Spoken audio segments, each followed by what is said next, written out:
కొద్దిపాటి నిర్లక్ష్యం, కొద్దిపాటి అజాగ్రత్త, లేదంటే అతి నమ్మకం, మన దగ్గరే ఉన్నారు, మన ఇంటి ముందే ఉన్నారు, మన రోడ్డు మీదే ఉన్నారు, లేదంటే మన వెహికలే దిగుతున్నారు, మన స్కూల్ బస్సే, రోజు వెళ్ళొచ్చే బస్సే అని కొద్దిపాటి అజాగ్రత్తగా మీరు ఉన్నారా?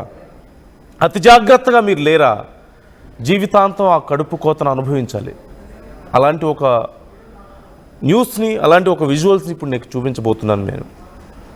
కాకపోతే ఒక డిస్క్లైమర్ ముందే నేను చెప్తున్నాను, సున్నిత మనస్కులు అసలు ఇలాంటి వీడియోలు చూడకపోతే మంచిది. చూసిన వాళ్ళు కొంచెం మీ గుండె దిటూ చేసుకొని చూడండి.